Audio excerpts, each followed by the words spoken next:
It's Wednesday, February 8th. I'm Josie Duffy Rice. And I'm Juanita Tolliver, and this is What a Day, the podcast that hopes to run long enough to be linked romantically to Leonardo DiCaprio. Yeah, when we're 19, he'll be 98. Oh! But that's probably his ideal matchup, but dead ass. I'm sorry, Leo. I know you're not going to be 98 in 16 years, but, you know. Don't apologize to that man. On today's show, rescue workers are racing against time to find survivors from Monday's earthquake that hit Turkey and Syria. Plus, another energy giant posted record profits last year.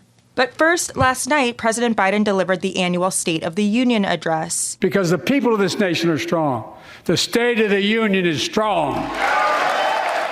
It was his second time addressing a joint session of Congress, but unlike the last time around, he spoke to a divided government, complete with swipes and heckling from far-right Republicans. There's a lot to unpack from the president's 82-minute speech, so we brought in our friend Jon Favreau. You may have heard of him. He's kind of popular around here. He's co-host of Crooked's Pods of America and knows a thing or two about how these speeches come together. Jon, welcome back to What a Day. Thanks for having me back. Can't believe it's been a year already. Time flies. Would you rather be here with us, or would you rather be writing the State of the Union speech? Good question. It's not even close. It is the most miserable speech to write of any other speech, like hands down. Yeah, I can imagine that. All right. So, Jon, thinking about tonight, how is the current State of the Union? And overall, what'd you think of this speech? I know the process behind the scenes is miserable, but what'd you think of Biden's performance tonight? I think Biden did a great job with what is always a very difficult speech. He said a lot of popular things. I was watching some of the dial tests on our group thread, the Crooked group thread, and he spent a long time, I'd say almost half the speech, on the economy, on what he's been doing on the economy, on what he's been doing on jobs, what he's been doing on costs. And a lot of it, I imagine, was very, very popular. I think that he handled the Republican heckling pretty well. He made them look small. Masterfully, if you will. Yeah. I feel like he was into it. He was into it. He was lively. He was energetic. He fumbled over a few words here and there, but I would rather him be lively and energetic and forceful and stumble over a few words than hit everything and be sort of dry, right? And I think he projected a lot of confidence, and he showed that he was the adult, he was the leader, and that the rest of them were acting like children. So I thought that was very effective. And they needed someone to shush them. I counted 4 times McCarthy had to shush his conference. Come on. My grandmother would not have been having it, but he did his best. And they didn't really listen, which is par for the course, because they don't usually listen to Kevin McCarthy. We should also point out who was invited to the Capitol last night. Tyre Nichols' mother and stepfather were among the VIPs. Let's take a listen to President Biden introducing them. There's no words to describe the heartache or grief of losing a child. But imagine if you lost that child at the hands of the law. Imagine having to worry whether your son or daughter came home from walking down the street, or playing in the park, or just driving a car. Here's what Tyree's mother shared with me when I spoke to her, when I asked her how she finds the courage to carry on and speak out. With the faith of God, she said her son was, quote, a beautiful soul, and something good will come of this. Biden also spent a good chunk of the speech talking about police accountability. While he called for higher standards for law enforcement, he didn't explicitly say anything about the George Floyd Justice and Policing Act. So what did you make of that in that moment? First of all, I thought it was one of the more moving sections of the State of the Union, a speech that is usually very workmanlike. And to the extent that there was poetry in the speech and sort of moving human emotion, I think that section really captured it. I think it was a lot stronger than his section on police violence last year. Right. When all he did was talk about funding the police. I think he was much more forceful here. We loved that. That was great. Yeah. And it's interesting that he didn't actually, because he has been calling on Congress to pass the George Floyd Justice and Policing Act, especially over the last couple of weeks. I imagine because he knew it's not going to pass and there wasn't support for it, he didn't call on them to do it again. It's interesting, this entire speech, I don't think he called on Congress to pass almost anything. The line was, if you try it, I'll veto it. Right, yeah. That was the line. Yeah, he did. He pledged a few vetoes here and there.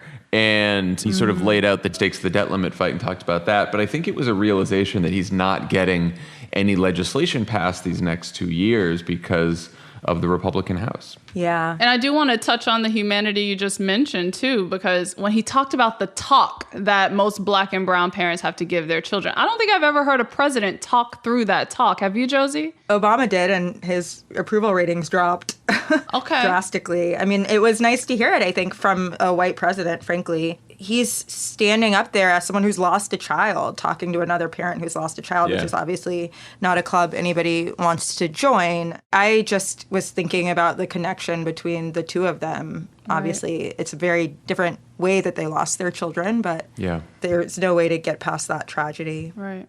I would love to go back to that masterful, unscripted move where Biden put his mental agility on full display. He managed to flip from Republicans booing and heckling him into getting some degree of unanimity on taking Social Security and Medicare off the table in the debt ceiling fight. And I want to know what your reaction to that moment was, because it was giving part troll and part master negotiator, right? Like, so what was your reaction there? And what do you think it means when it comes to resolving the issue around the debt limit? Yeah, I think he very deftly exposed sort of the pickle that Republicans are in on this issue, because a number of them have proposed Medicare and Social Security cuts, and those who haven't proposed Medicare and Social Security cuts, it's going to be hard to balance the budget like they've said that they wanted to do without touching Social Security and Medicare. I think that my view on this is that Republicans have looked at enough polling to know that Medicare and Social Security cuts are not popular, not just with the American people, but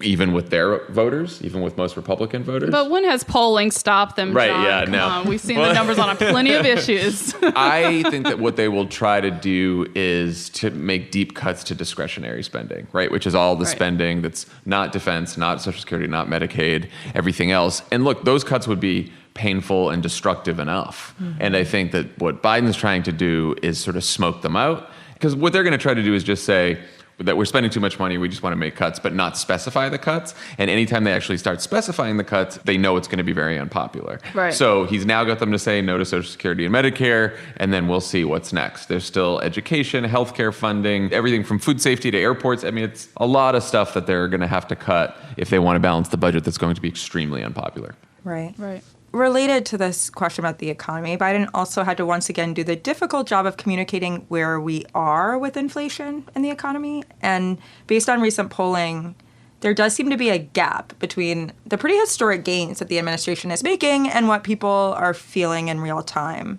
Have you guys heard about eggs? Because I have. Do you think he adequately captured the reality? Like, do you think he sold, the fact that this is getting better? What was your take on that? I don't think any president or any political leader can make people believe something that they don't feel. Mm-hmm. If you're someone who has gone to the store and seen higher prices over the last several years, even if it's getting a little better, you're still feeling that pain. You're still stretching your paycheck. And what he decided and what the White House decided was to use this speech as an opportunity to say to people, hey, I realize that things aren't as good as they could be right now, but here's what I've been fighting to do the last couple of years. And by the way, it's been a lot. Right. And by the way, these other people who've been heckling me, they haven't been trying at all. Mm-hmm. That part. Right. And in fact, his whole veto threat about them trying to repeal the Inflation Reduction Act, and specifically what that law does for prescription drug prices, which is lower prescription drug prices and lower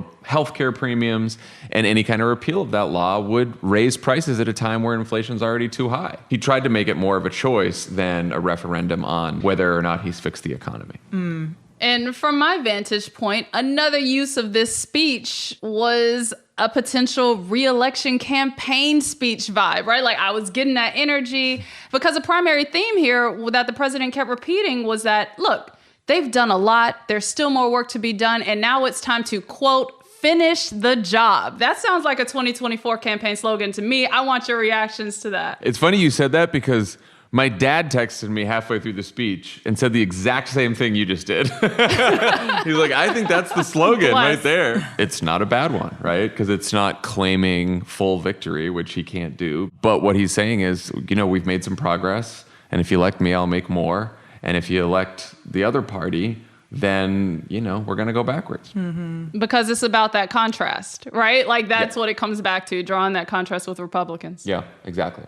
So what about some of the things he didn't address? For example, abortion only got a few lines in this speech, although he did talk about Ticketmaster, which I didn't see that one coming. What was missing from your perspective? The balloon. How did he not mention the balloon? I know. I'm just kidding. Because I was a speechwriter in my former life, I would have been looking for cuts at the very end, right? It was a little long, the speech. It was longer than last year's speech. So I think he got everything in there that he had to get in. I think anything that he did not think he had the power to change or that this Congress would change with the Republican House, I think he didn't mention. And so I think that left him with either accomplishments he's already done, executive actions he could take on his own, upcoming fights that he's going to have with this Congress over debt ceiling, and principles and values that he wanted to get across. And I think he probably didn't want to go down the path of any pushing for legislation that wasn't going to get a hearing or anything else. And so, like on abortion, again, it was a veto threat. You pass a national abortion ban, I'll veto it. Right. And that's about as much as he could do. Maybe if he wins re-election and there's a Democratic Congress, we'll hear a different kind of speech. Jon Favreau is a co-host of Pod Save America and also the host of Offline. Thank you so much for joining us, Jon. Thank you. Thanks for having me, guys. Appreciate it. We'll be right back after some ads.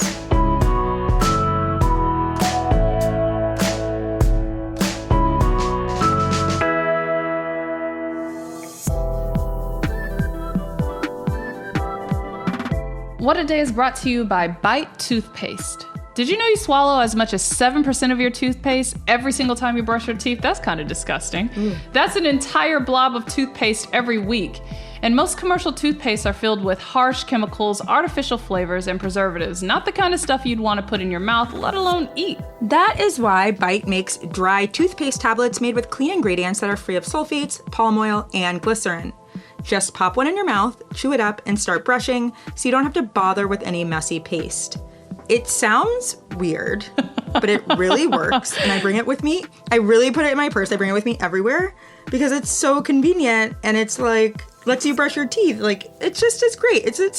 Why didn't anybody think of this before? She said it's a little weird, but it's effective and it's efficient. Well, it sounds weird. It works in person. Lots of things sound weird, And you don't have to worry about plastic either. Bite comes in refillable glass jars, and they send refills in compostable pouches, so they're better for our bodies and for our planet. Byte is offering our listeners 20% off your first order. Go to trybyte.com/WAD or use code WAD at checkout to claim this deal. That's trybyte.com/WAD. What a Day is also brought to you by Vuori. Whether you're heading to the gym or you just want to give the impression that you're the kind of person who works out, Vuori has got you covered. Hands up. Yeah, hand up. I can't deny it. They make some of the most comfortable and versatile athletic wear out there. Juanita, no one else can see me but you, but what am I wearing right now? Vuori. I am. So whether you're into running, swimming, yoga, all of the above, or even none of the above, like Josie, Vuori makes workout gear that's so freaking comfortable, you'll want to wear it all the time. She's wearing it right now while we record. It's true. I like the way it's so soft and feels very nice against the skin, so that's why I'm into it. Especially when I'm sitting on the couch. I wear it while I tell myself that one day I should work out. That's what I do. I wear Vuori and realize I need to start working out. And you can feel good about looking good because Vuori is dedicated to offsetting their carbon and plastic footprints by using better, more sustainable materials for their products. Vuori is an investment in your happiness. For our listeners, they're offering 20% off your first purchase.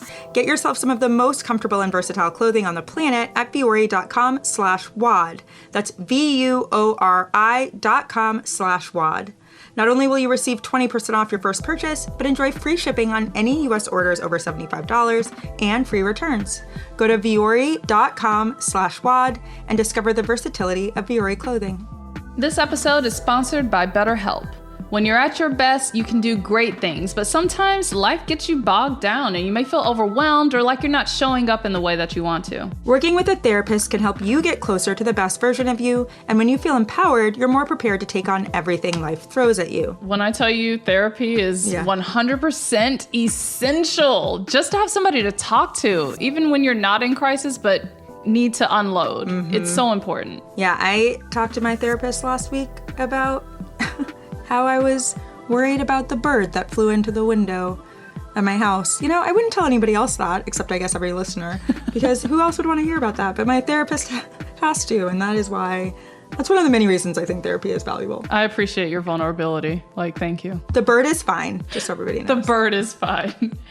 And if you want to live a more empowered life, therapy can get you there. Visit betterhelp.com/WAD today to get 10% off your first month. That's BetterHelp, HELP.com/WAD. Let's get to some headlines. Headlines. As of our record time of 9 p.m. Eastern, the death toll from the earthquake that struck Turkey and Syria has now reached over 7,700 people. Tens of thousands more are still missing, as rescue workers in both countries have been working in freezing cold temperatures to find survivors amid the rubble. Turkey's president has declared a 3-month state of emergency for the 10 provinces affected by the series of quakes. New reporting from the Associated Press has found that in the years before Tyree Nichols' fatal beating, the Memphis Police Department has struggled to hire and properly train new officers. Of the 5 former officers who have been charged in his death, 2 of them only had a few years of experience. None of them had been on the force for longer than 6 years. And despite a policy requiring a ranking officer to be on the scene of any incident where an officer uses a stun gun or pepper spray, no supervising officer responded to Nichols' arrest. The Justice Department is already conducting a formal review into the department's practices, and 7 additional Memphis police officers are now under investigation for their role in Nichols' death. The New York Times also reported yesterday that one of the officers charged in the fatal beating took a picture of a severely injured Nichols and texted it to at least 5 people. Horrifying. BP, the company that brought us hits like the Deepwater Horizon oil spill in 2010, is the latest energy giant to post record profits from last year. Yesterday, the British company reported raking in $28 billion in 2022 as oil and gas prices worldwide soared following Russia's invasion of Ukraine. That's nearly double the amount of money it made in 2021. Its competitors, including ExxonMobil and Shell, also recorded record-breaking windfalls in the past week. But seeing all that green on its balance sheet means BP has decided to backpedal on its earlier pledge to actually go green. The company was aiming to cut emissions from the fuel it sells by up to 40% by the end of the decade. It's now looking at a 20 to 30% cut instead. BP says it will shift its investment strategies to, quote, shorter-term, fast payback projects. As a company that sells non-renewable dinosaur goo, what could go wrong? Over 100 transgender rights activists occupied Oklahoma's state capitol yesterday to protest proposed attacks from GOP lawmakers on gender-affirming care. Demonstrators entered the building chanting Trans Lives Matter to protest 2 bills that would limit access to gender-affirming care in the state. One would ban healthcare professionals from referring anyone under 26 for transitional care. The other would ban trans youth from getting gender reassignment surgery. The demonstration comes after Republican Governor Kevin Stitt gave his State of the State address on Monday, calling on his party to ban all forms of gender-affirming care for trans youth. These are just 2 of many anti-trans bills pre-filed by Republicans ahead of the state's legislative session. I mean, they just couldn't wait to start controlling other people's bodies, but here we are. They are trying to ban adults from getting health care. That is what they're doing. It's bad enough when it's kids. Leave it to Biden's Secretary of Labor to score a competitive job offer. Marty Walsh, friend of WAD and acting Labor Secretary, is expected to leave the Biden administration. According to sources familiar with the situation, the former Boston mayor and labor union president has accepted a position leading the National Hockey League's Players Association in his home state of Massachusetts. Between this and 80 for Brady, New England is on a hot streak. Walsh's departure is expected to be formally announced in the coming days, as the administration has been a little busy right now with some big speech. I don't know which. Casual. Walsh will be the first member of Biden's cabinet to leave his post, a level of presidential stability we haven't seen since One Direction was still together. Honestly, I'm not ready to talk about Harry Styles. I will be, just not today. One Direction aside, Marty Walsh is going home, girl. He's going back to Boston, and he's cashing in with a $3 million payday, right? Like, I feel like that's beyond what we've seen other cabinet members get when they leave, but yeah, I mean, shout out to him. Get your coins, Marty. And those are the headlines. One more thing before we go. We're officially in the phase of the George Santos news cycle where it's time to make some merch, y'all. The Cricket Store now offers coffee mugs and t-shirts for 3 venerable institutions that George Santos has yet to take credit for starting. But it's only a matter of time until he does, naturally. Like the George Santos Center for Middle East Peace and Bird Rescue. That's just a good idea. He really should lie about getting that off the ground, you know? Just Truly. to get started. Check out all 3 designs at crooked.com/store.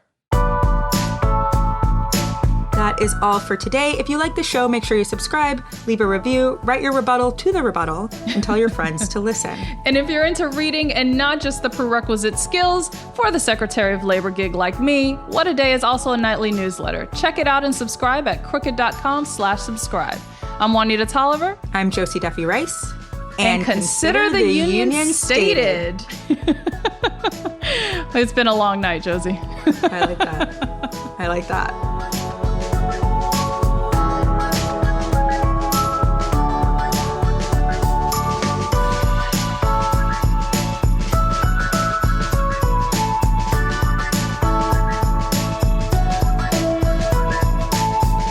What a Day is a production of Crooked Media. It's recorded and mixed by Bill Lance.